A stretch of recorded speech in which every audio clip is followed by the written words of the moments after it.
Capítulo 16. La Sagrada Familia en Egipto. La matanza de los inocentes. Lape o Lepe, primera ciudad egipcia. Nota: pasan un canal.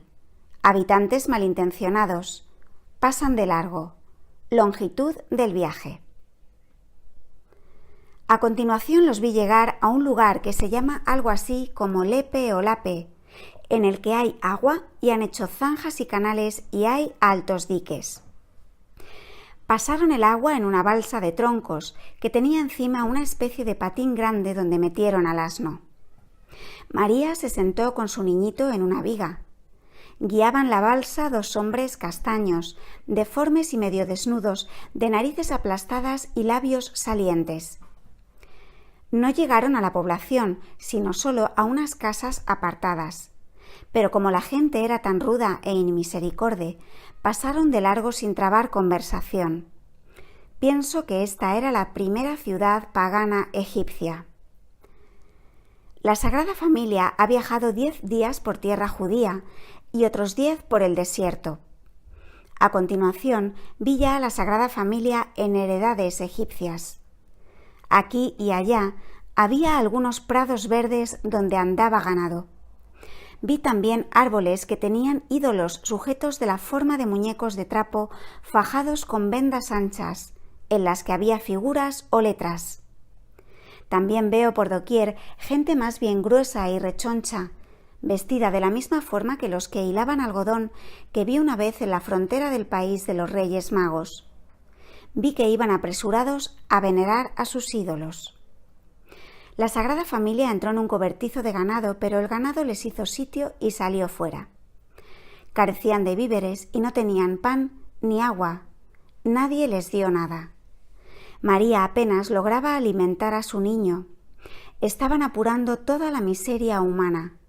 Finalmente llegaron algunos pastores a abrevar su ganado en un pozo cerrado y les dieron un poco de agua ante las apremiantes súplicas de San José. Más tarde los vi marchar por un bosque, muy desvalidos y desmayados, y a la salida del bosque había una palmera delgada y fina que tenía en lo más alto sus frutos reunidos como en un racimo. María fue al árbol con el niño en brazos, rezó y levantó al niño, y entonces el árbol inclinó su copa hacia ellos y recogieron todos los dátiles. El árbol se quedó en esta posición como si se hubiera arrodillado. A la Sagrada Familia le seguía una turba del pueblo que estaba un poco más lejos y María repartió muchos dátiles a los chicos desnudos que corrían a su lado. A un cuarto de hora de aquel primer árbol los vi llegar a un sicomoro grande y extraordinariamente grueso. Estaba hueco y se escondieron en él. Los que seguían los perdieron de vista y pasaron de largo. La Sagrada Familia pasó allí la noche. En el desierto de arena. Nota: brota un manantial por la oración de María, origen del huerto de balsameros. Más tarde se instala allí un poblado. Al día siguiente prosiguieron su camino por un monótono desierto de arena. Se sentaron en una duna, casi completamente desmayados y completamente sin agua. La Santísima Virgen imploró a Dios y a su lado brotó un manantial abundante que empapó el suelo todo a su alrededor. José cortó una duna pequeña, hizo un pilón y excavó un canalillo para dar salida al agua. Entonces se refrescaron. María lavó al niño, José abrevó al asno y llenó el odre. Vi que también se acercaron a refrescarse en el agua unas fieras horribles como lagartos grandísimos y también tortugas. No hicieron daño a la Sagrada Familia, sino que la miraban muy bondadosamente. El agua que manaba, después de bañar un espacio bastante grande, volvía a perderse en el paraje donde había brotado. Este sitio se volvió maravillosamente fértil. Pronto se puso todo verde y allí crecieron deliciosos balsameros. Cuando la Sagrada Familia regresó de Egipto, ya pudo refrescarse con su bálsamo. El lugar se hizo famoso más tarde como huerto de balsameros y en él se asentó gente de toda clase. Creo que también vino aquí la madre del hijo que se curó de la lepra. He visto cuadros posteriores de este lugar. Un hermoso seto de balsameros rodeaba el huerto y en el centro había varios frutales grandes. En una época posterior excavaron un pozo más grande y profundo, del que sacaban mucha agua con una noria tirada por bueyes. Este agua la mezclaron con la del manantial de María para poder regar todo el huerto, pues sin mezclar, el agua del nuevo pozo era insalubre. Se me mostró que los bueyes que movían la noria dejaban de trabajar de sábado a mediodía a lunes por la mañana temprano. Heliópolis Huon. Nota: se desploma un ídolo en las afueras de la ciudad. Alboroto: entran en la ciudad.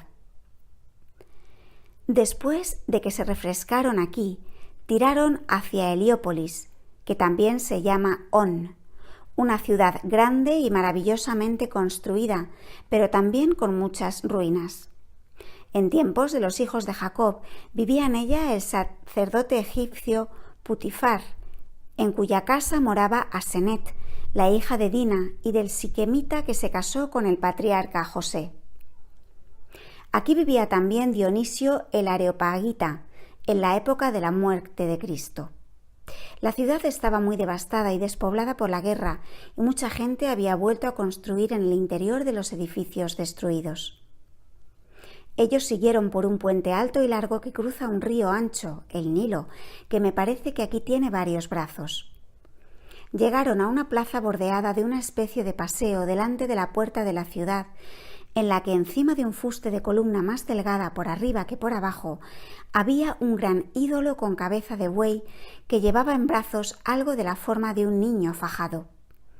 El ídolo estaba rodeado de un círculo de piedras como si fueran mesas o bancos, a donde venían a depositar sus ofrendas las masas de gente que salían de la ciudad e irrumpían en el cuadro.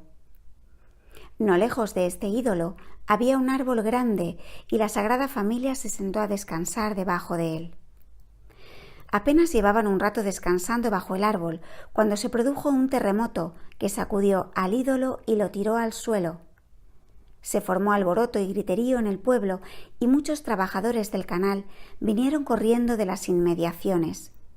Pero un buen hombre, que creo que era picador del canal y que había acompañado hasta aquí por el camino a la Sagrada Familia, se los llevó corriendo a la ciudad. Ya estaban en la salida de la plaza del ídolo cuando el pueblo asustado reparó en ellos. Les atribuyeron la caída del ídolo y los rodearon coléricos con amenazas y denuestos, pero no por mucho tiempo, porque tembló la tierra, el gran árbol se desplomó, sus raíces salieron del suelo y el suelo bruscamente rajado que abarcaba el sitio del ídolo se llenó de un charco sucio y oscuro donde el ídolo se hundió hasta los cuernos. Algunos de los peores de aquellos se hundieron también en el hoyo de agua negra. La Sagrada Familia entró tranquilamente en la ciudad y se alojó en el interior de un grueso muro en el que había mucho espacio vacío contiguo a un gran templo pagano. Heliópolis, On. Nota: la localidad, vivienda de la Sagrada Familia, trabajos de San José y de la Santísima Virgen, traje de los habitantes, el lecho del niño Jesús, el país de Gosén, judíos perversos. Ana Catalina comunicó los siguientes fragmentos de sus visiones de la vida posterior de la Sagrada Familia en Heliópolis, también llamada On. Más adelante, una vez que llegué a Egipto por encima del mar, encontré que la Sagrada Familia todavía vivía en la gran ciudad devastada. La ciudad es muy extensa y está construida en torno a un gran río de muchos brazos. Su silueta se ve desde muy lejos. Aquí hay sitios completamente construidos por muros bajo los cuales corre el río.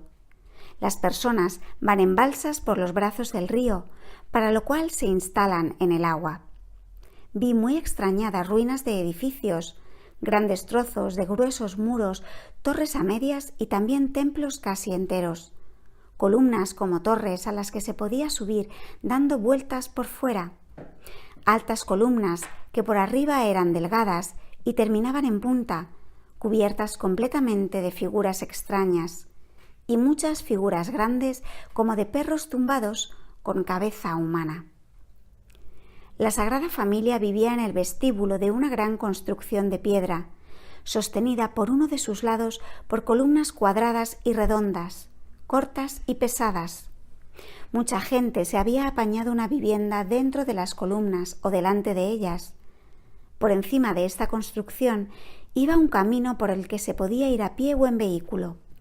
Enfrente había un gran templo con 2 patios. Delante de este espacio, que por un lado estaba cerrado por un muro y que por los demás estaba abierto y con una fila de columnas gruesas y nada altas, José levantó un saledizo de madera, dividido en varios cuartos con tabiques de corteza en los que vivían. Aquí los vi a todos juntos y los burros también, pero separados por esos tabiques de corteza que siempre solía hacer José. Por primera vez me di cuenta que escondido detrás de un mámparo de estos tenían también un pequeño altarcito en la pared donde rezaban. Una mesita cubierta con un tapete rojo y otro blanco transparente sobre la que colgaba una lámpara. Más adelante, cuando San José estuvo completamente instalado, lo vi trabajar en casa y muchas veces también fuera. Hacía bastones largos con pomos redondos, pequeños taburetes de 3 patas, bajos, redondos y con un asa detrás para poder llevarlos, y una especie de cestas. Fabricaba muchos tabiques ligeros de cortezas entrecruzadas. La gente las untaba con algo para darlas más consistencia, y con ellas alzaban cabañas y separaciones de todo género, apoyadas en aquellos muros monstruosamente gruesos o incluso dentro de ellos. San José también hacía con tablas largas, delgadas y ligeras unas torrecillas livianas de 6 u 8 caras terminadas en punta con un botón. Tenían una abertura, de modo que un hombre podía sentarse dentro como en una garita, y por fuera tenían algunos escalones alrededor para subirse a ellas. A veces he visto torrecillas de estas en los templos paganos y también en las azoteas. Se sentaban dentro, quizá fueran garitas, para poder vigilar a la sombra. La Santísima Virgen hacía alfombras y también la vi hacer otra labor. Tenía junto a sí una vara que tenía sujeto en la punta un ovillo. Ya no sé si hilaba o hacía punto. Muchas veces venían a visitarla a ella o al niño Jesús, que estaba en el suelo junto a ella, acostado en una especie de Moisés. Y a veces veía la barquilla puesta en un soporte parecido a un aserradero de troncos.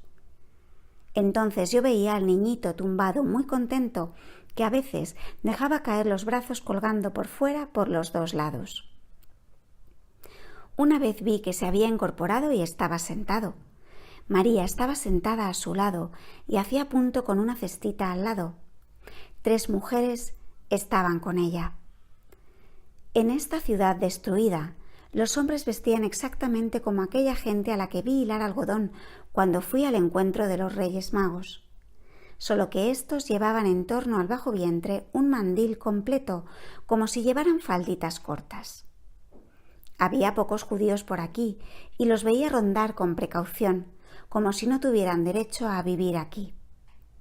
Al norte de Heliópolis, entre esta ciudad y el Nilo, que allí se divide en muchos brazos, hay un país pequeño llamado Gosén, en el que había un lugar donde vivían entre canales muchos judíos cuya religión se había embrutecido mucho.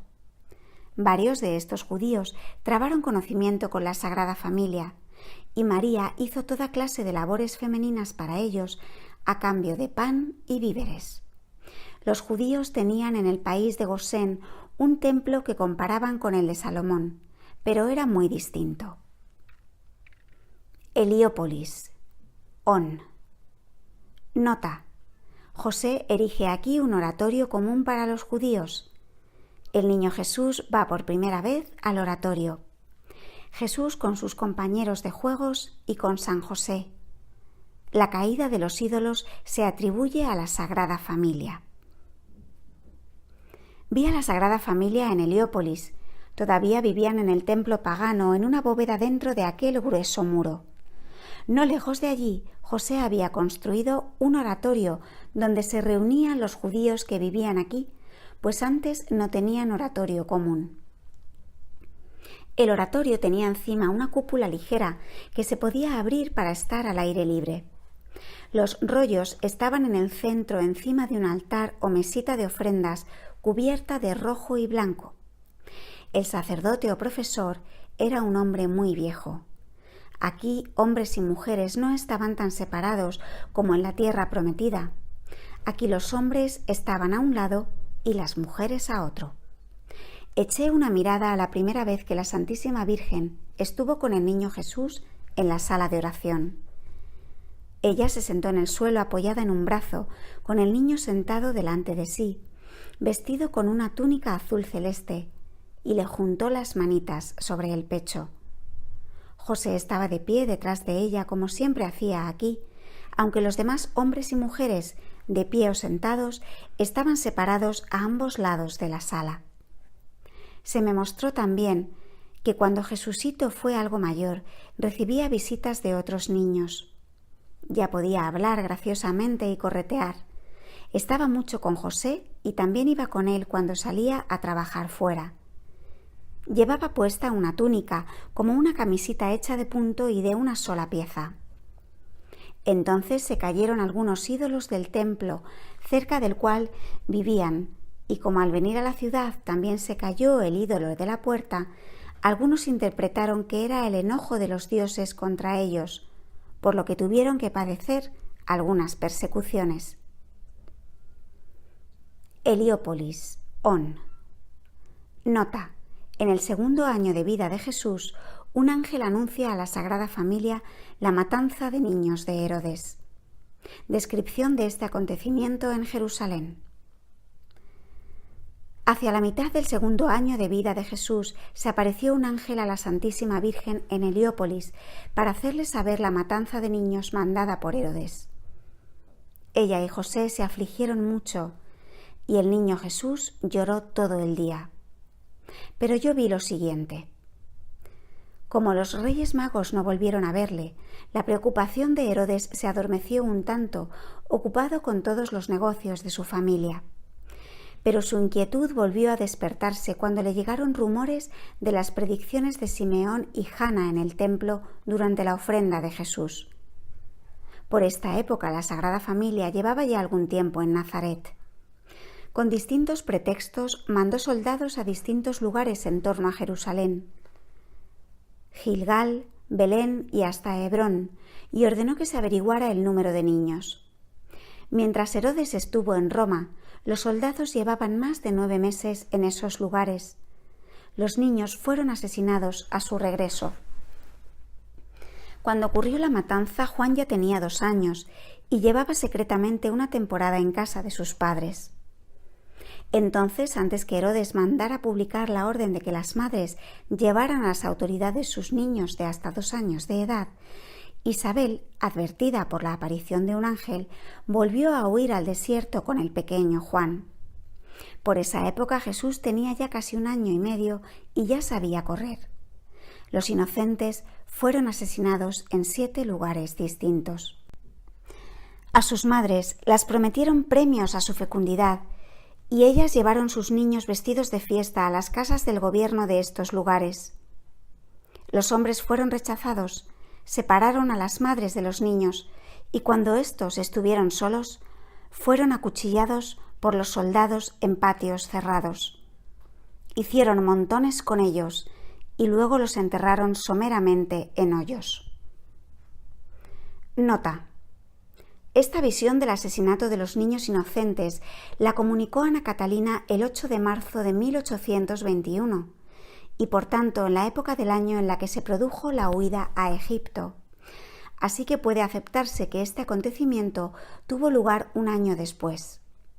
Ana Catalina dijo: «Hoy por la tarde vi ir a Jerusalén las madres con sus hijos, desde los más pequeños hasta los de 2 años. Venían de Hebrón, Belén y de otro lugar, donde Herodes había enviado soldados y más adelante había hecho publicar, a través de las autoridades locales, la orden de ir a Jerusalén. Iban a la ciudad formando varios grupos. Muchas traían 2 niños y venían montadas en burro. Las llevaron a todas a un gran edificio y allí despidieron a los hombres que las acompañaban. Todas entraron tan contentas, pues creían que iban a recibir un premio a su fecundidad. El edificio estaba algo apartado, no lejos de donde estuvo después la residencia de Pilatos. Desde fuera no era fácil escuchar lo que pasaba dentro, porque estaba circundado de murallas.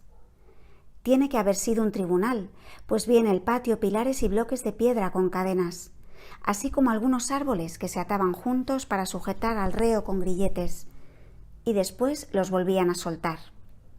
Los árboles se separaban y descuartizaban al reo.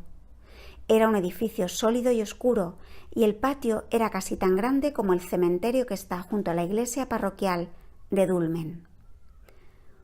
Un portal que atravesaba 2 muros daba a este patio, que estaba rodeado de edificios por 3 lados. Los edificios de derecha e izquierda eran de una sola planta, pero el del medio tenía 2, y parecía una vieja sinagoga abandonada. Los 3 edificios tenían puertas al patio. Llevaron a las madres por el patio a los 2 edificios laterales y las encerraron allí. Al principio me pareció que estaban en una especie de hospital o de albergue. Cuando se vieron privadas de libertad, se asustaron y empezaron a llorar y a lamentarse, y en esta aflicción pasaron toda la tarde. Al día siguiente, 9 de marzo, contó: Esta tarde he visto el horrible cuadro de la matanza de los niños inocentes en el tribunal. En la casa grande de 2 plantas que cierra el fondo del patio, el de abajo era un gran vestíbulo vacío, como una cárcel o sala de guardia del tribunal, y en el de arriba había una sala cuyas ventanas daban al patio. En este vi toda clase de señores reunidos como en un juicio, que tenían delante rollos encima de una mesa. Creo que Herodes también estaba presente, pues había uno con un manto rojo forrado de una piel blanca, en la que había colitas negras.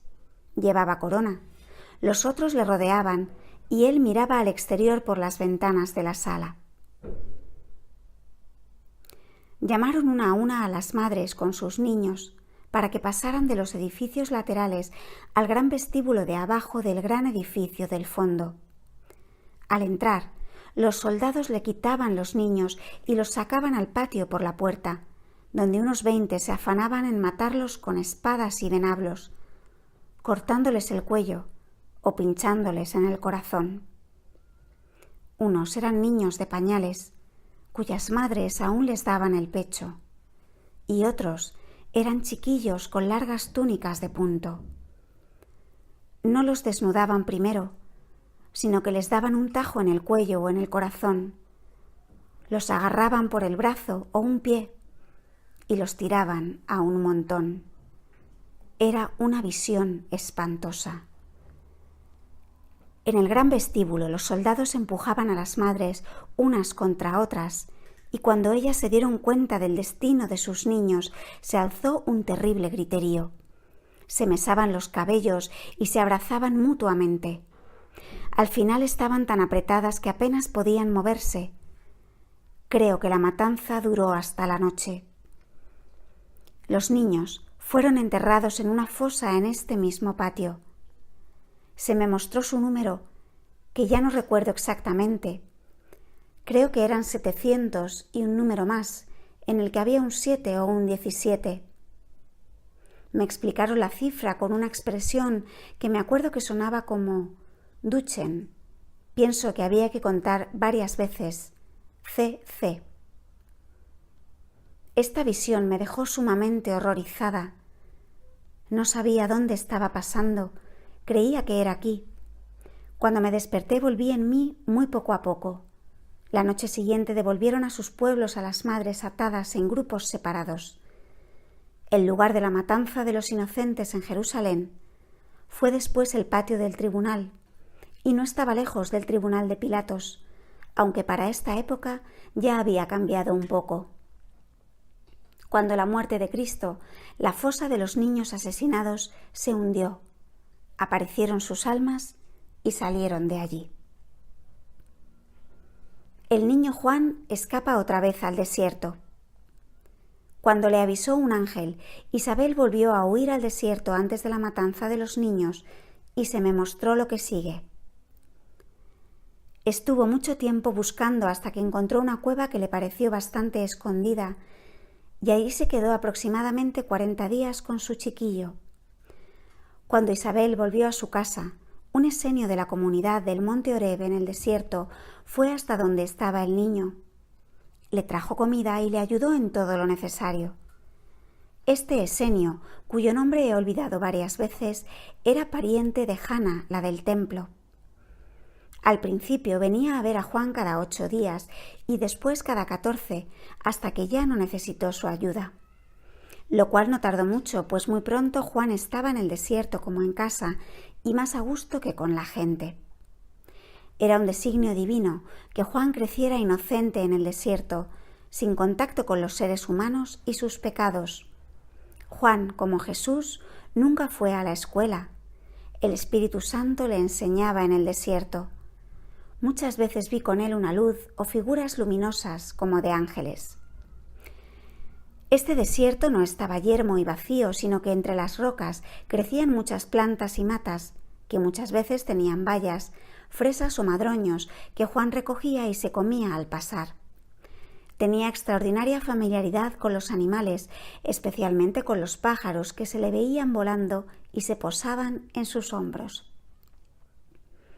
Hablaba con ellos y parecían entenderle todo. Eran como sus mensajeros. Seguía el curso de los arroyuelos y también tenía familiaridad con los peces, que se le acercaban cuando los llamaba y le acompañaban su camino remontando el curso del agua. Vi que ahora se alejó mucho de su casa, quizá a causa del peligro que le amenazaba. Tenía tanta familiaridad con los animales que éstos le servían y le avisaban. Le llevaban a sus nidos y madrigueras, y si se acercaba a alguien, huía con ellos a sus escondrijos. Juan se alimentaba de fruta, bayas, hierbas y raíces. No necesitaba buscar mucho, o bien sabía el lugar o los animales se lo mostraban. Siempre llevaba su piel y su bastoncito y de cuando en cuando se internaba cada vez más profundamente en el desierto, o de repente se acercaba más a su lugar natal. Un par de veces se reunió con sus padres, que siempre estaban suspirando por él. Probablemente supieran unos de otros por revelación, pues cuando Isabel y Zacarías querían verle, él les salía al encuentro desde muy lejos. Traslado a Matarea. Nota: se derrumban los ídolos a su llegada. Troya, a oriente de Menfis. Mirada al niño Moisés. Van al norte hacia Matarea, contorneando Babilonia, que entonces se llamaba de otra manera, cerca de Heliópolis. Características locales: los judíos de tierra de Gosén. Su abyección, su templo, su impúdica idolatría. Después de una estancia de poco más o menos año y medio, cuando Jesús tenía unos 2 años, la Sagrada Familia abandonó Heliópolis por falta de trabajo y a causa de algunas persecuciones. Mientras atravesaban una pequeña ciudad no lejos de Heliópolis, pararon a descansar en el atrio de un templo pagano abierto y la imagen del ídolo se cayó y se rompió. Tenía cabeza de buey y 3 cuernos, así como varios agujeros en el cuerpo para meter las ofrendas y quemarlas. Se formó en consecuencia un alboroto entre los sacerdotes idólatras que amenazaron y detuvieron a la Sagrada Familia. Pero un sacerdote propuso a los demás que en su opinión más les saldría encomendarse al Dios de esta gente y les recordó las plagas que sobrevinieron a los antepasados por perseguir a este pueblo, que la noche anterior a su partida habían muerto los primogénitos de cada casa y muchas cosas más.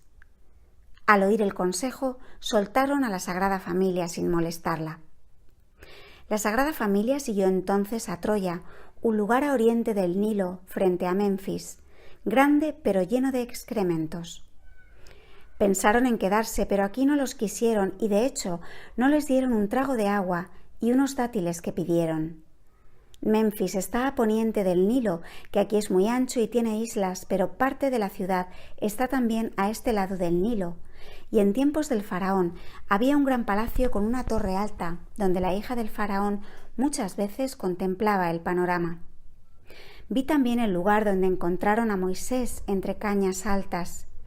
Menfis era como 3 ciudades a este y el otro lado del Nilo, como si también le perteneciera Babilonia, una ciudad aguas abajo y a oriente del río.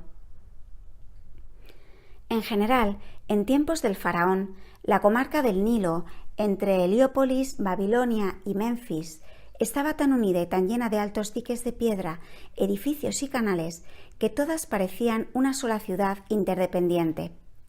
Pero ahora, en tiempos de la Sagrada Familia, todo esto estaba separado e interrumpido por grandes destrucciones. Así que desde Troya tiraron al norte, aguas abajo hacia Babilonia, ciudad llena de excrementos, desordenada y mal construida.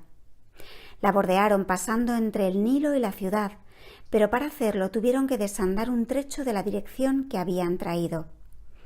Fueron por un dique aguas abajo del Nilo, por el que también fue Jesús cuando viajó por Arabia y Egipto, después de la resurrección de Lázaro, antes de volver a reunirse con los discípulos en el pozo de Jacob en Sichar. Marcharon durante unas 2 horas, Nilo abajo. Todo el camino estaba ocupado aquí y allá por ruinas de edificaciones. También tuvieron que pasar un canal o brazo pequeño del río y llegaron a un lugar cuyo nombre de entonces he olvidado, pero que ahora se llama Matarea. Este lugar, que estaba cerca de Heliópolis, se extiende sobre una lengua de tierra, de modo que el agua la toca por 2 lados. Estaba muy despoblado y diseminado, y la mayoría de sus viviendas estaban hechas con madera de palmera datilera, barro seco y cubierta de caña. Así que José tendría aquí mucho trabajo. Hizo casas más resistentes con ramas entrelazadas y les puso encima galerías por las que podían andar. Aquí vivía la Sagrada Familia, en una bóveda oscura en un paraje solitario del campo, no lejos de la puerta por donde entraron. De nuevo José hizo un porche ligero delante de la bóveda y aquí también a su llegada cayó el ídolo de un templete y más adelante cayeron todos los ídolos de alrededor. También aquí un sacerdote tranquilizó al pueblo con el recuerdo de las plagas de Egipto. Más adelante se congregó en torno a ellos una pequeña comunidad de judíos y paganos convertidos, y los sacerdotes les dejaron el templete cuyo ídolo se había caído a su entrada, que José transformó en sinagoga. José se convirtió en una especie de padre de la comunidad e introdujo el canto ordenado de los salmos, pues su culto estaba muy deformado. Aquí solamente vivían algunos judíos muy pobres que vivían metidos en zanjas y agujeros. En cambio, en el lugar judío entre On y el Nilo vivían muchos judíos que tenían un templo bien arreglado, pero estaban sumidos en una idolatría terrible. Tenían un becerro de oro, una figura con cabeza de buey y alrededor bajo doseles figuritas de animales de pie, como turones o hurones, que eran los animales que protegían contra los cocodrilos. Estos judíos tenían una copia del Arca de la Alianza en la que había cosas abominables, y en un pasillo subterráneo realizaban un culto horrible en el que se entregaban a la fornicación con todo género de impudicias, pues pensaban que así nacería el Mesías. Eran muy testarudos y no querían mejorar. Más tarde, muchos abandonaron este lugar para venirse aquí, que estaba todo lo más a 2 horas. Tuvieron que dar un rodeo por On, porque no podían venir por derecho a causa de los numerosos canales y diques. María había trabajado para ellos toda clase de labores femeninas de punto, trenzado, ganchillo y otras, pero no quería trabajar en cosas superfluas y de lujo, sino en cosas necesarias y vestiduras litúrgicas. Las mujeres que le traían trabajo por vanidad o porque pretendían seguir la moda, María les devolvía el trabajo, aunque necesitara aquellos ingresos. Estas mujeres la insultaron con toda insolencia. Matarea. Nota: pobreza del lugar, dormitorio de María y Jesús, oratorio de la Sagrada Familia, descripción de una especie de relicario en el oratorio. En Matarea tuvieron muchas dificultades al principio. Aquí faltaba leña y agua potable.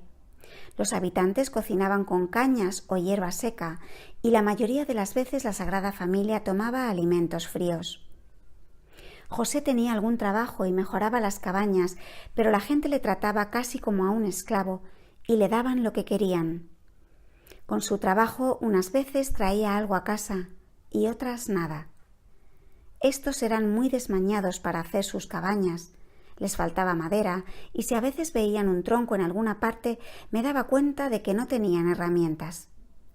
La mayoría tenían cuchillos de piedra o hueso que eran como para cortar turba, es decir, sin filo. José se había traído sus herramientas más imprescindibles y enseguida la Sagrada Familia estuvo instalada con cierta comodidad. José dividió el espacio con tabiques ligeros de zarzo, preparó un fogón muy arreglado y fabricó taburetes y mesitas bajas. La gente de por aquí comía todo en el suelo. Aquí vivieron varios años y he visto toda clase de cuadros de Jesús a distintas edades. Vi donde dormía, en la pared de la bóveda donde dormía María. José labró una cavidad donde puso el lecho de Jesús. María dormía a su lado y muchas veces la he visto rezar de rodillas a Dios por las noches ante el lecho de Jesús. José dormía en otro cuarto. José instaló también un oratorio en un pasillo apartado de la vivienda, donde José y María tenían sus sitios. Jesús también tenía su propio rinconcito, donde rezaba de pie, sentado o de rodillas. La Santísima Virgen rezaba delante de una especie de altarcito, una mesita pequeña cubierta de rojo y de blanco que sacaba de un nicho en el muro que estaba habitualmente cerrado. En la oquedad del muro había una especie de relicario. Vi matitas en tiestos pequeños en forma de cáliz y el extremo florido de la vara de José, con que fue elegido en suerte en el templo para esposo de María. Estaba metida en una cajita de unos 4 centímetros de grueso. Vi otro relicario además de este, pero ya no estoy muy segura qué era. Era un tarrito transparente. Vi 5 palitos blancos del diámetro de la paja gruesa. Estaban atados por la mitad como en cruz y por arriba parecían más anchos y rizados, al estilo de una pequeña gavilla. Isabel lleva por tercera vez al niño Juan al desierto. Mientras la Sagrada Familia estuvo en Egipto, el pequeño Juan todavía estuvo alguna vez en secreto con sus padres en Juta, pues vi que Isabel le acompañó otra vez al desierto cuando tendría 4 o 5 años. Cuando salió de casa, Zacarías no estaba presente. Creo que había salido de viaje antes para no presenciar la despedida, pues quería muchísimo a Juan. Le había dado su bendición, ya que bendecía a Isabel y a Juan todas las veces antes de salir de viaje. El pequeño Juan llevaba una piel de cordero colgada del hombro izquierdo que le cruzaba el pecho y la espalda y se cerraba bajo la axila derecha. Más tarde le vi llevar esta piel en el desierto, que le era muy cómoda, unas veces sobre los hombros, otras cruzada por el pecho y otras puesta a la cintura. Salvo esta piel, el niño iba desnudo. Tenía el pelo más bien castaño y más oscuro que el de Jesús. Seguía llevando en la mano la varita blanca que sacó de casa, con la que siempre se le veía en el desierto. Iba deprisa por el campo de la mano de su madre Isabel, una mujer ya de edad que iba envuelta totalmente, alta, ágil y de cara fina y pequeña. Muchas veces corría delante de su madre. Era completamente infantil y despreocupado, pero no distraído. Al principio fueron mucho tiempo hacia el norte, teniendo siempre un arroyo a su mano derecha. Luego los vi pasar un riachuelo que no tenía puente. Subieron a unos maderos que estaban en el agua e Isabel, que era muy decidida, remó con una rama. Cuando pasaron el riachuelo torcieron más a oriente y se metieron por un barranco rocoso que por arriba estaba yermo y pedregoso, pero que en el fondo estaba cubierto de arbustos con muchas fresas y otras frutas que el niño picaba de vez en cuando. Al cabo de andar un trecho por este barranco, Isabel se despidió de su niño. Lo bendijo, lo apretó contra su corazón, le besó en la frente y en ambas mejillas y emprendió el camino de vuelta. Por el camino se volvió varias veces y la vi llorando por su Juan, pero éste estaba despreocupado y siguió internándose en el barranco con paso firme. Como yo estaba muy enferma durante esta contemplación, Dios me concedió la gracia de sentirme como si fuera una niña que estuviera presente en todo lo que le pasaba, y enseguida creí estar de camino con Juan como una niña de su misma edad, y me asusté de que se alejara demasiado de su madre y luego no encontrara el camino a casa. Pero una voz me tranquilizó enseguida. No te preocupes, mi niño sabe muy bien lo que hace. A continuación creí que me adentraba en el desierto con él, como si fuera mi único amigo íntimo de la infancia, y vi muchas cosas que le pasaron en el desierto. Sí, en este encuentro Juan mismo me contó muchas cosas de su vida en el desierto. Por ejemplo, cómo mortificaba sus sentidos y hacía todo género de abstinencias y se volvía cada vez más clarividente, y cómo todo lo que le rodeaba lo instruía de una forma indescriptible. Nada de eso me asombraba, pues ya de niña, cuando guardaba nuestras vacas completamente sola, vivía con Juan en el desierto con mucha intimidad, y muchas veces cuando tenía anhelo de estar con él, le llamaba en el bosquecillo: «Juanito, ven a mi encuentro con tu varita y tu piel en los hombros». Y entonces muchas veces se venía conmigo Juanito con su varita y su piel en los hombros, jugábamos como niños y me contaba y me enseñaba toda clase de cosas buenas. Tampoco me extrañaba que en el desierto los animales y las plantas le enseñaran tantas cosas, pues yo también, cuando de niña estaba en el bosque o con el rebaño en los campos del páramo, o cuando recogía espigas, arrancaba la hierba y recogía plantas, contemplaba cada hojita y cada flor como si fuera un libro, y cada pájaro o cada animalito que pasaba corriendo y todo lo que me rodeaba me enseñaban cosas. Con cada color y cada forma, con las nervaduras de cada hoja, me venían toda clase de pensamientos profundos que si los repetía a la gente unas veces me escuchaban con asombro, pero la mayoría de las veces se reían de mí, con lo que al final me acostumbré a callármelo todo. Antes pensaba, y todavía lo pienso ahora a veces, que esto le pasa a cada ser humano y que en ninguna parte se aprende mejor, porque es el abecedario que Dios mismo escribió. En mi contemplación, cuando seguía al niño Juan en el desierto, vi su conducta como antes. Lo veía jugar con flores y animales, y en especial los pájaros tenían mucha confianza en él, y se le posaban en la cabeza cuando se ponía a rezar de rodillas o andando. Muchas veces vi que ponía su vara atravesada en una rama, y entonces venían volando a su llamada muchos pájaros variopintos que se posaban en fila en la vara. Los contemplaba y hablaba con ellos familiarmente, como si les diera clase. También le vi ir a las madrigueras de otras fieras a las que daba de comer y contemplaba atentamente. Nota: Herodes manda apresar y matar a Zacarías.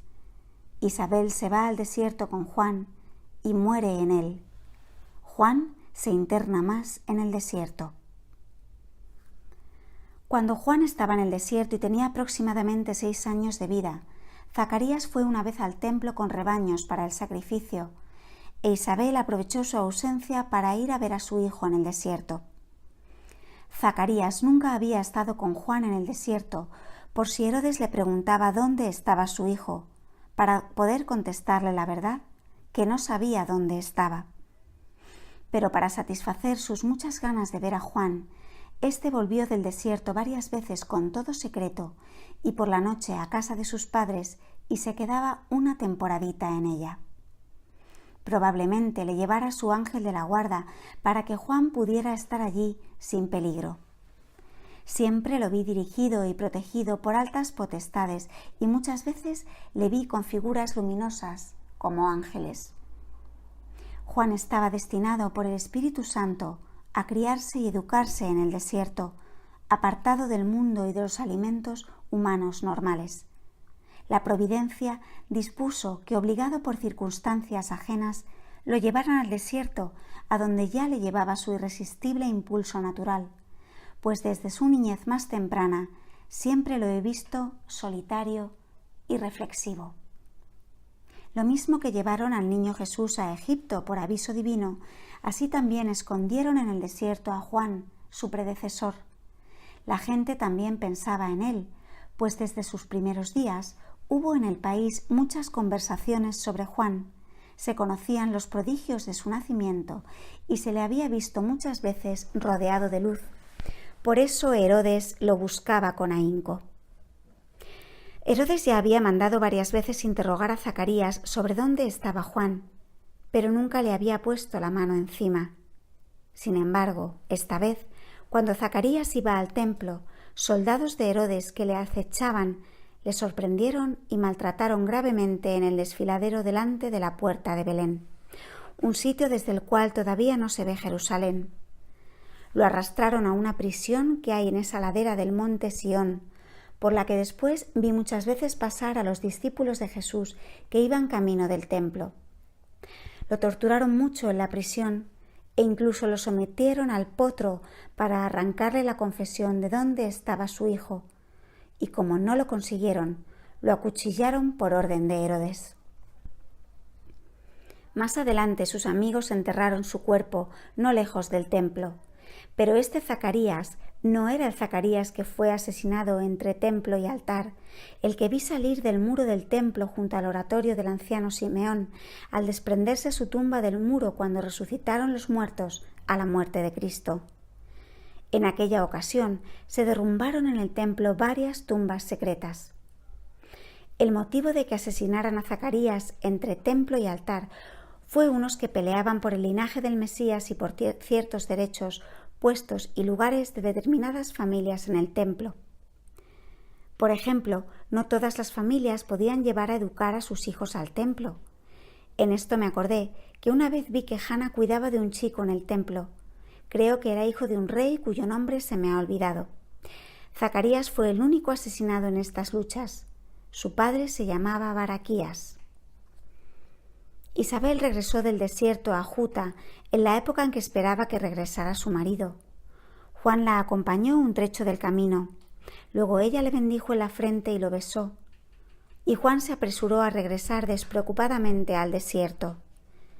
Isabel se encontró en casa la terrible noticia del asesinato de Zacarías y se sumió en un duelo y una pena tan grande que no podía encontrar descanso en Juta, y se apresuró a irse para siempre con Juan al desierto, y allí murió no mucho después, antes de que la Sagrada Familia volviera de Egipto.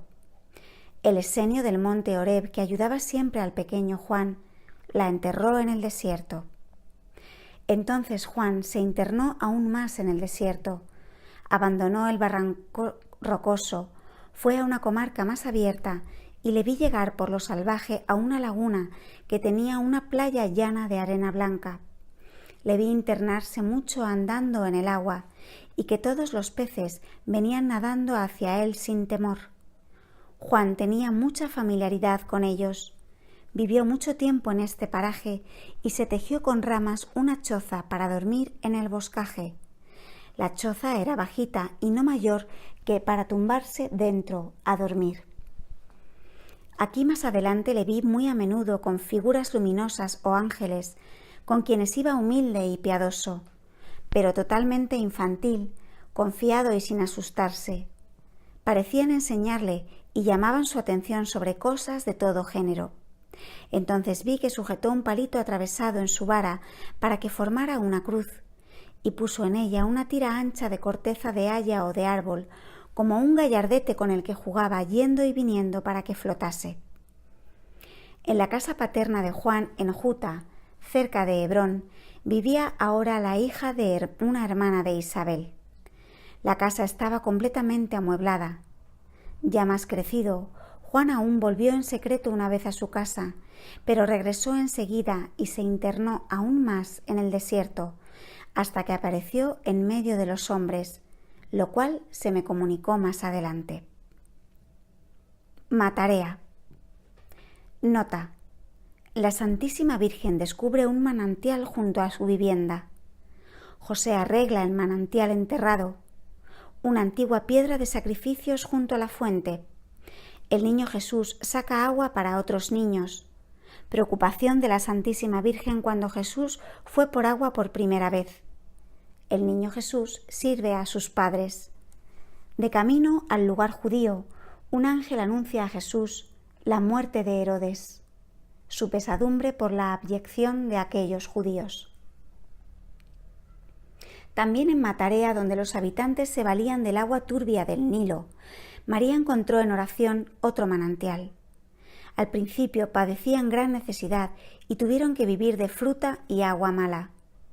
Hacía mucho tiempo que no tenían agua buena y José quería ir a buscarla al desierto con un odre y el asno, a la fuente de los balsameros, cuando en esto un ángel se apareció en oración a la Santísima Virgen y le avisó de que detrás de su vivienda había un manantial. María anduvo por encima del muro donde estaba su vivienda y luego bajó a un espacio despejado entre muros caídos, donde se alzaba un grueso árbol añoso. Llevaba en la mano un bastón con una paleta en el extremo, cosa que allí solían llevar cuando iban de viaje. Pinchó con ella la tierra cerca del árbol y brotó un hermoso chorro de agua clara. Muy contenta se apresuró a llamar a José, quien al excavar descubrió que la parte más honda de la fuente ya había estado revestida de obra antigua, solo que estaba seca y llena de tierra. José la restauró y la revistió muy bien con piedras. Junto a la fuente, por el lado por donde llegó María, había una gran piedra, casi como un altar, y pienso que había sido altar alguna vez, aunque ahora he olvidado en qué ocasión. En lo sucesivo, cuando la Santísima Virgen lavaba, muchas veces ponía a secar al sol en ella los pañales y los trajes de Jesús. Esta fuente permaneció desconocida y solo en uso por la Sagrada Familia, hasta que Jesús creció tanto que ya hacía todos los recados y también iba a buscar agua para su madre. Una vez llevó a otros niños a beber al pozo y les sacó el agua para beber con una hoja cóncava doblada. Como los niños se lo contaron a sus padres, también vinieron a la fuente, que no obstante quedó reservada principalmente para uso de los judíos. Vi también la primera vez que Jesús fue por agua para su madre. María estaba rezando de rodillas en la bóveda y Jesús se fue de puntillas con un odre por agua a la fuente. Era la primera vez. Cuando lo vio regresar, María se conmovió indeciblemente y le rogó de rodillas que no volviera a hacerlo, para que no se cayera al pozo. Jesús le dijo que tendría cuidado, pero que quería traerle agua siempre que la necesitara. El pequeño Jesús hacía todo género de pequeños servicios a sus padres con toda atención y cuidado. Vi, por ejemplo, que cuando José trabajaba no lejos de su casa y se habían dejado alguna herramienta, el niño iba enseguida a traerla. Atendía a todo. Creo que la alegría que tenían con él tuvo que superarles todas sus penas. También vi que a veces Jesús iba al lugar judío, que estaba a una buena milla de Matarea, a buscar el pan con que pagaban el trabajo de su madre. En este país había muchos animales horribles, pero no le hacían nada, eran muy amistosos con él. Lo he visto jugar con serpientes. Cuando fue por primera vez al lugar judío, ya no estoy segura si tenía 5 o 7 años. Llevó por primera vez la túnica marrón con flores amarillas por abajo que le tejió la Santísima Virgen. Vi que se arrodilló a rezar por el camino y se le aparecieron 2 ángeles que le anunciaron la muerte de Herodes el Grande. Jesús no se lo dijo a sus padres, no sé por qué razón, si por humildad, porque el ángel se lo prohibiera o porque sabía que todavía no debían abandonar Egipto. Una vez lo vi ir también al lugar judío con otros niños judíos, pero cuando volvió a casa lloró amargamente por la abyección de los judíos del lugar. La fuente de Matarea. Nota. Job vivió aquí antes de Abraham y descubrió la fuente de la patria de Job y sus migraciones. Trae una novia al rey de Egipto y vive 5 años en este lugar.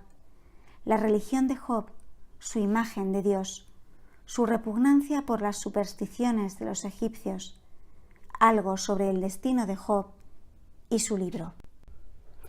La fuente de Matarea no es que se formara aquí por primera vez a causa de la Santísima Virgen, sino que solamente volvió a manar de nuevo. Estaba llena de tierra, pero por dentro estaba todavía completamente revestida. Mucho tiempo antes que Abraham, Job estuvo en Egipto y vivió en esta aldea y este sitio. Él fue quien encontró la fuente y hacía ofrendas sobre la piedra grande que ahora estaba aquí tirada. Job era el menor de 13 hermanos. Su padre era un gran jefe de tribu en la época que se construía la Torre de Babel. De un hermano suyo procedió la estirpe de Abraham. Los linajes de estos 2 hermanos se casaban muchas veces entre sí. La primera mujer de Job era de la estirpe de Faleg, y cuando Job ya había sufrido muchos infortunios y se había mudado de lugar 3 veces, aún se casó con 3 mujeres más del linaje de Faleg, por cuya razón Job era tatarabuelo de la madre de Abraham. El padre de Job se llamaba Joctán, hijo de Heber, y vivía al norte del mar Caspio, en el paraje de una montaña que hace mucho calor en uno de sus lados y por el otro es fría y está llena de hielo. En aquel país había elefantes. En el sitio donde Job se mudó por primera vez y donde empezó su propia familia, los elefantes no hubieran podido andar bien porque era muy pantanoso. Es un país que está al norte de una montaña que está entre 2 mares, de los cuales, antes del diluvio, el mar occidental era también una alta montaña en la que vivían ángeles malignos que tomaban posesión de los humanos. Había allí una mísera región pantanosa, donde creo que ahora vive un pueblo de ojos pequeños, nariz aplastada y pómulos altos. Allí le sobrevino a Job su primer infortunio y a continuación se fue al sur a través del Cáucaso a empezar de nuevo. Desde esta comarca, Job hizo una gran expedición en caravana a Egipto, donde entonces reinaban extranjeros que eran de la patria de Job, reyes de pueblos pastores. Uno de los reyes era de la misma comarca que Job y otro del más lejano de los países de los reyes magos. Solo dominaban una parte de Egipto y más adelante un rey egipcio los expulsó. Una vez se congregó en una ciudad una inmensa muchedumbre de este pueblo pastor, pues habían inmigrado allí. El rey pastor, que procedía de la comarca de Job, quería para su hijo una mujer del Cáucaso, de su mismo pueblo, y Job llevó a Egipto con una gran caravana a la novia del rey, que era pariente suya. La caravana traía 30 camellos y muchísimos criados con grandes regalos. Job era entonces un hombre todavía joven, alto, pelirrojo y de agradable color castaño amarillento. En Egipto la gente era de un sucio color castaño. Por entonces Egipto no estaba muy habitado y solo había grandes muchedumbres en algunos sitios, y tampoco había construcciones muy grandes, que solo empezaron en la época que llegaron los hijos de Israel.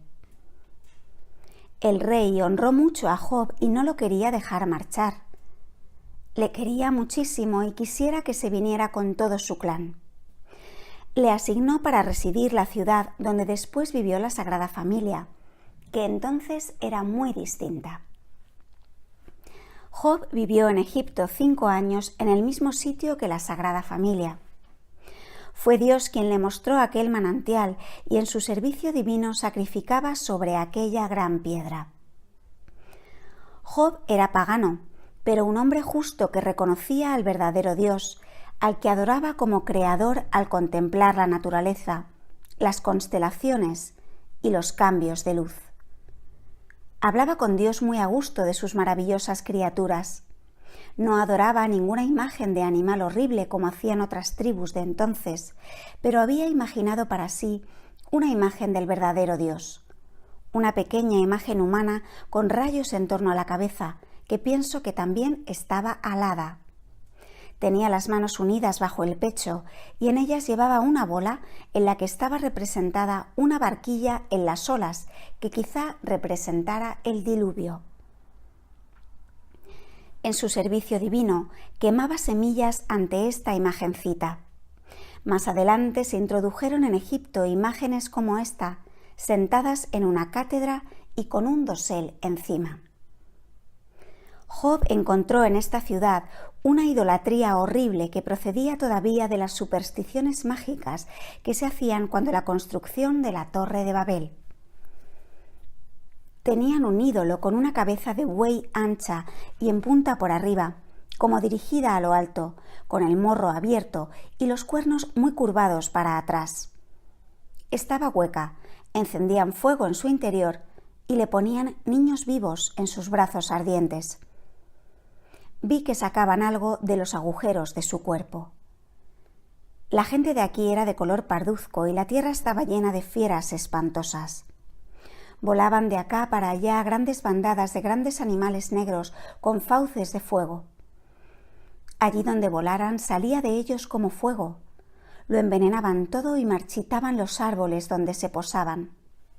Vi también animales como topos con las patas traseras largas y las delanteras cortas que podían saltar de una azotea a otra.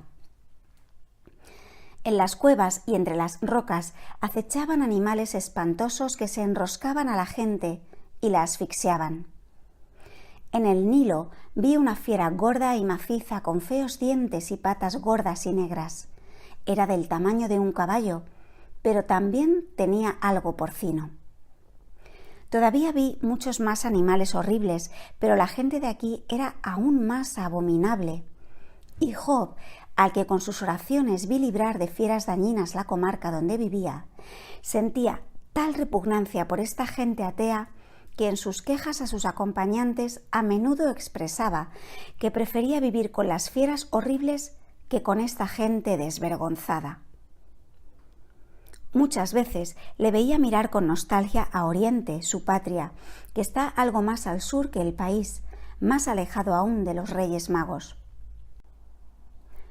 Job vio prefiguraciones proféticas de la llegada de los hijos de Israel aquí a este país y una visión general de la salvación de la humanidad, así como de las pruebas que él tendría que afrontar. No se dejó convencer para quedarse y al cabo de 5 años volvió a salir de Egipto con sus acompañantes. Entre las pruebas que sufrió tuvo intervalos. La primera vez 9 años de tranquilidad, la segunda 7 y la tercera 12. Las palabras del libro de Job. Y cuando el mensajero de la desgracia todavía estaba hablando, quieren decir, esta desgracia estaba todavía en boca de la gente cuando le sobrevino la siguiente. Job pasó sus penas en 3 lugares diferentes. La última desgracia y la restauración de todo su bienestar le concurrieron en la comarca llana que hay justo a oriente de Jericó, en la que había incienso, mirra y también una mina de oro. Hacían forja y muchas cosas más. En otra ocasión, aún vi muchas más cosas del carácter de Job que contaré más adelante. Ahora solo quiero decir que la historia de Job y sus conversaciones con Dios las copiaron de sus labios 2 fieles criados que eran como sus administradores y que se llamaban Jai y Oís o Uís. Esta historia, considerada santa por sus descendientes, llegó de generación en generación a Abraham y sus hijos, que fueron educados en consecuencia. La historia llegó a Egipto con los hijos de Israel y Moisés la resumió para consuelo de los israelitas durante la opresión egipcia y la marcha por el desierto, pues era mucho más larga y no hubieran entendido mucho de ella. Salomón la volvió a reelaborar y de ese modo se convirtió en un libro edificante, repleto de la sabiduría de Job, de Moisés y de Salomón. Por eso es difícil conocer la verdadera historia de Job, porque acomodaron los nombres de pueblos y lugares a los del país de Canaán, y así suele creerse que Job era edomita, porque la última comarca en que vivió la habitaron mucho después de su muerte los edomitas descendientes de Esaú. Cuando nació Abraham, Job aún podía estar vivo. La fuente de Matarea. Nota: Abraham vivió mucho tiempo junto a ella. También estuvo Lot. Abraham recuperó aquí su registro genealógico que le habían robado. ¿Por qué quería el faraón a la mujer de Abraham? Carácter de los egipcios. Abraham recibe su registro genealógico y abandona el país. Algo más de la fuente de Matarea hasta la época cristiana. Durante su estancia en Egipto, Abraham también tuvo sus tiendas aquí junto a la fuente en la que le he visto enseñar al pueblo. Abraham vivió en este país varios años con Sara y con algunos hijos e hijas cuyas madres se habían quedado en Caldea. Su hermano Lot también estaba aquí con su familia, aunque ya no sé qué lugar le asignaron. Abraham fue a Egipto por orden de Dios. La primera vez a causa de una hambruna en el país de Canaán y la segunda para recuperar un tesoro de familia que se había llevado la hija de una hermana de la madre de Sara, una mujer de la familia de Job, de la raza del pueblo pastor que en tiempos dominó una parte de Egipto, que había venido aquí como criada para servir y luego se había casado con un egipcio. Su descendencia formó una tribu cuyo nombre he olvidado. Agar, la madre de Ismael, era descendiente suya y por tanto también de Sara. Aquella mujer había robado aquel tesoro familiar, igual que Raquel robó los dioses de Labán, y lo había vendido en Egipto por una gran suma de dinero. De este modo, a través de ella el tesoro llegó a poder del rey y los sacerdotes. El tesoro era el registro genealógico de los hijos de Noé, y en especial de los hijos de Sem hasta la época de Abraham, y consistía en una serie de piezas de oro triangulares enganchadas entre sí para formar una cadena. El conjunto era como un platillo de balanza con sus cadenillas. Las cadenillas estaban formadas por las piececitas triangulares encadenadas. Algunas de ellas tenían líneas colaterales. En las piececitas estaban incisos los nombres de los miembros del linaje. Todas las cadenillas venían a parar al centro de la tapa y descansaban juntas en el platillo de la balanza. Cuando se bajaba la tapa con las cadenas, el platillo de la balanza quedaba cerrado como una cajita. Las monedas sueltas eran gruesas y amarillas, y los engarces delgados y blancos como plata. Todo brillaba. Muchas piezas amarillas tenían otras colgando. He oído también cuántos siclos, que era una cierta suma de dinero, importaba el total, pero lo he vuelto a olvidar. Los sacerdotes egipcios habían hecho toda clase de cálculos con este árbol genealógico, pero sus cuentas larguísimas estaban completamente equivocadas. Por medio de sus astrólogos y pitonisas supieron por qué Abraham había llegado a este país y que además él y su mujer eran del linaje más excelso y que sería padre de una familia elegida. En sus adivinaciones siempre investigaban los linajes más nobles para procurar contraer matrimonios con ellos. De este modo, Satanás llevaba los linajes puros a la violencia y a la impudicia y los envilecía. Abraham, que temía que los egipcios quisieran matarle a causa de la belleza de su mujer Sara, la presentó como su hermana, lo que tampoco era mentira, pues era hermanastra suya, hija de su padre Teraj, con otra mujer. Génesis 20:12. El rey hizo llevar a Sara a su palacio y la quería tomar por esposa. Ambos, Abraham y Sara, se afligieron mucho e imploraron la ayuda de Dios, y Dios castigó con una enfermedad al rey, a todas sus mujeres y a la mayoría de las mujeres de la ciudad. Espantado por ello, el rey se informó, oyó que Sara era esposa de Abraham y se la devolvió rogándole que se fuera de Egipto tan pronto como pudiera, porque ya se había dado cuenta de que Dios los protegía. Los egipcios eran un pueblo maravilloso, Por un lado eran muy orgullosos y se consideraban los más grandes y más sabios, pero por otro eran también extraordinariamente pusilánimes y rastreros y cedían en cuanto temían que hubiera un poder superior al suyo. Esto les pasaba porque no estaban bien seguros de sus conocimientos, ya que la mayor parte de lo que sabían eran adivinaciones de doble sentido que podían anunciar buena cantidad de consecuencias enmarañadas y contradictorias. Como los egipcios creían que todo era milagroso, cada vez que algo se apartaba de sus predicciones, se asustaban enseguida. Abraham, al pedir trigo, se había dirigido muy humildemente al rey llamándole padre de los pueblos, con lo que se ganó su buena voluntad, y el rey le hizo muchos regalos.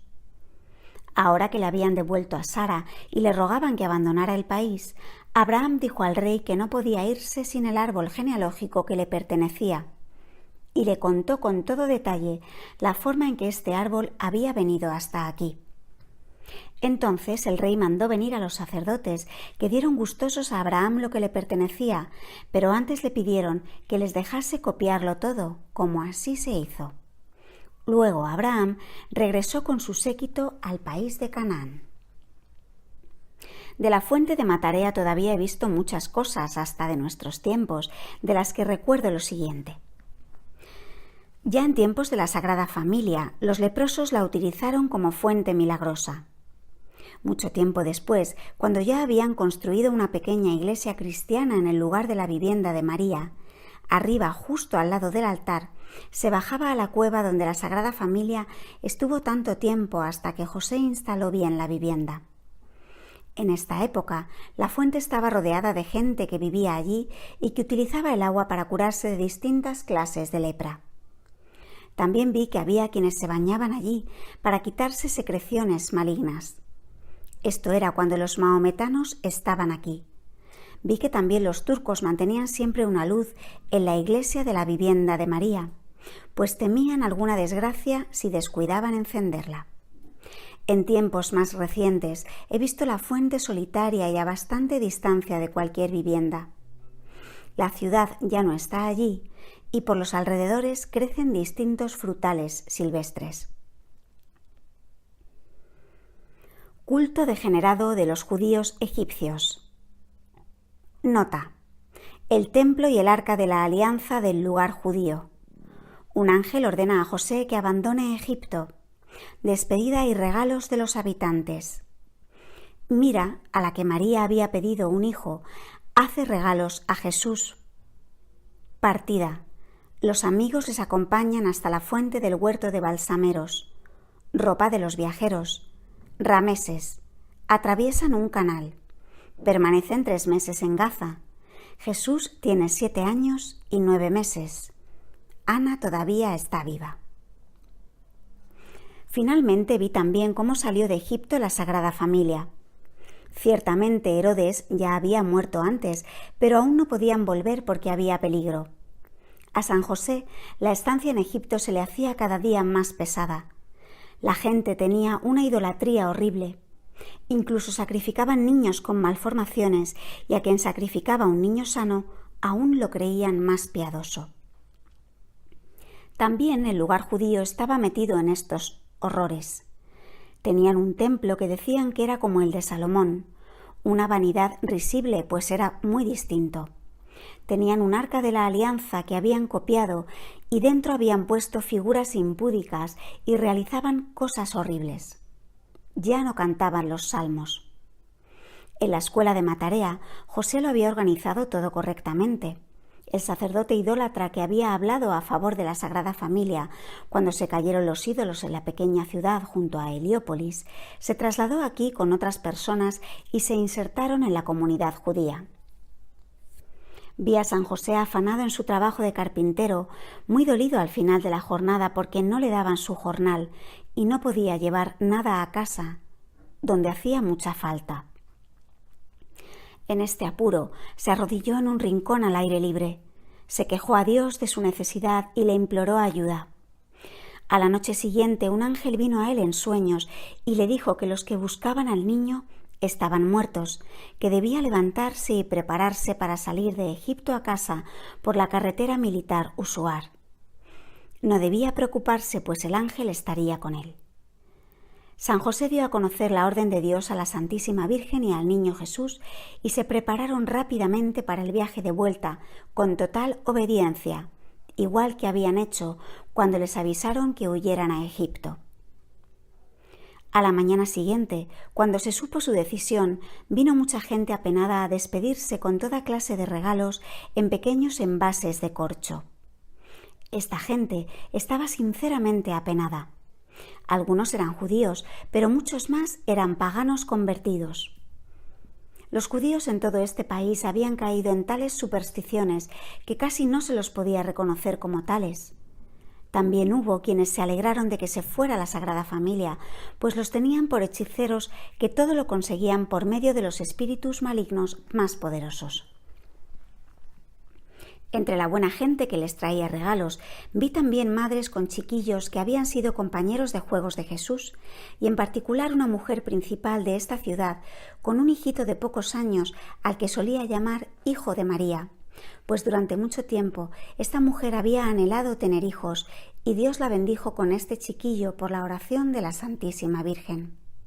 La mujer se llamaba Mira y el niño Deodato. Esta señora regaló dinero a Jesús, piececitas triangulares amarillas, blancas y castañas. Al recibirlo, Jesús miró a su madre. Cuando José terminó de empacar y cargar en el burro los enseres más necesarios, emprendieron viaje acompañados de todos estos amigos. Todavía llevaban la misma cabalgadura en que María viajó a Belén. Durante la huida a Egipto, habían tenido también una borriquilla, pero José la tuvo que vender por necesidad. Pasaron entre On y el lugar judío, y en On doblaron un poco al sur en dirección a la fuente que había brotado por la oración de María antes de que llegaran por primera vez a On o Heliópolis. Aquí todo se había puesto verde y la fuente regaba todo alrededor un huerto rodeado por un seto cuadrado de balsameros. El sitio tenía una entrada que era más o menos tan grande como el picadero del duque. Se refería al duque de Croy en Dulmen, y dentro habían crecido en el medio frutales jóvenes, palmeras datileras, sicomoros y cosas parecidas. Los balsameros eran ya tan grandes como vides de regular tamaño. José había hecho pequeños recipientes de corteza de árbol que por algunos sitios estaban pegajosos, pero que eran muy lisos y graciosos. Allí donde descansaban durante el viaje, José muchas veces hacía recipientes de estos para distintos usos. Arrancaba las hojas en forma de trébol de los pámpanos rojizos de los balsameros y colgaba en ellos sus recipientes de corteza para recoger las gotas de bálsamo que fluían, a fin de tomarlas luego durante el viaje. Sus acompañantes se despidieron aquí muy emocionados, pero ellos se quedaron varias horas. La Santísima Virgen lavó y secó algunas cosas. Se refrescaron en el agua y llenaron el odre para el viaje, que después emprendieron por el camino militar, que era lo normal. He visto muchos cuadros de este viaje de vuelta, pero siempre sin peligro. Para protegerse del sol, Jesús, que ya era un muchacho, así como María y José, llevaban en la cabeza un disco de corteza delgada de árbol, sujeto con un pañuelo bajo la barbilla. Jesús llevaba puesta su túnica parda y unas alpargatas de cáñamo que le había hecho José, atadas hasta medio pie. María solo llevaba sandalias. Muchas veces los he visto preocupados porque andar por la arena caliente era muy penoso para el chiquillo, y los veo pararse a menudo a sacudir la arena de las sandalias. A menudo tenían que sentarlo en el burro para que descansara. Atravesaron algunas ciudades y pasaron de largo por otras. Se me han olvidado los nombres, pero aún me acuerdo de Rameses. Pasaron un curso de agua que va del Mar Rojo al Nilo y que muchos años después también atravesó el Señor en su viaje. En realidad José no quería volver a Nazaret, sino quedarse en Belén, la ciudad de sus padres. Sin embargo, todavía no estaba decidido, porque en la tierra prometida oyó que ahora gobernaba en Judea Arquelao, que también era muy cruel. Cuando la Sagrada Familia llegó a Gaza, se quedaron allí 3 meses. En esta ciudad vivían muchos paganos, pero entonces a José se le apareció otra vez un ángel en sueños que le ordenó volver a Nazaret, lo que también esta vez hizo enseguida. Ana estaba todavía viva y ella y algunos parientes supieron la estancia de la Sagrada Familia en Gaza. Volvieron de Egipto en septiembre. Jesús tenía 8 años menos 3 semanas.